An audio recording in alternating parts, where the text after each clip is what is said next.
for McGregor. Doug Kazarian, SportsCenter anchor here at ESPN, and now that you're in the analyst chair, you don't have to wear a tie. That's probably the most exciting part of what we're about to get into. Most exciting by far. Longtime Vegas resident and now contributing to ESPN Chalk, the betting podcast. So you see that line move, you see those odds change, and what does that tell you? Well, first things first, when I talk to all my cohorts, and because I covered this industry, obviously, out there, it's just that they're just overwhelmed at how much interest is in this fight.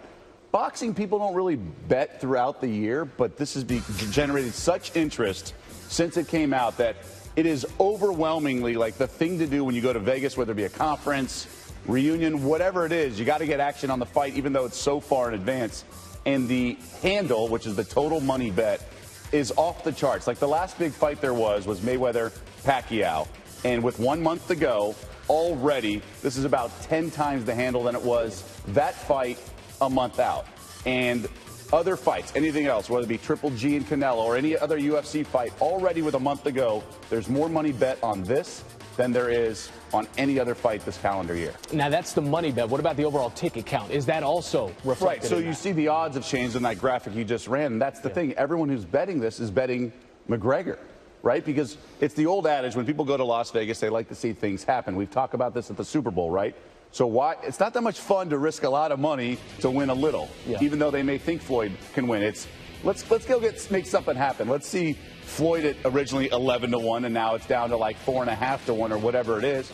People like to see things happen in low risk, big payout. So the ticket count is off the charts, 16-1 roughly.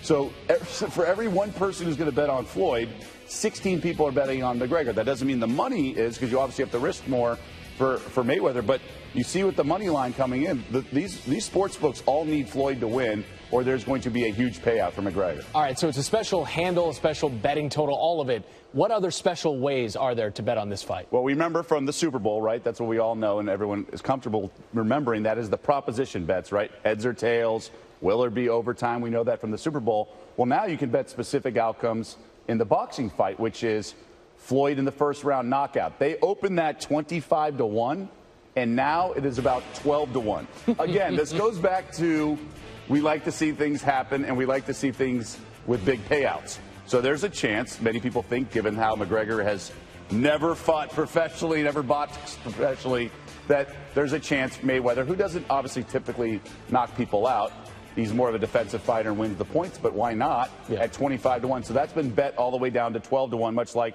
McGregor's overall win has been bet down. All right, one article I saw said one book in particular took a bet of $35,000 on Conor, and that was enough to move the line a little bit. But then the Mayweather guys jump on the other side and bet it all back out. When this thing closes, is there a number in your mind in terms of odds where you think it's going to wrap up? So that's the million-dollar question out in Las Vegas, because what these sports books do, they just manage risk, right? They have that gap. There's a reason why it's not 25-1 and 25-1 on the other side. There's a gap in there, and that's how the sports books make money.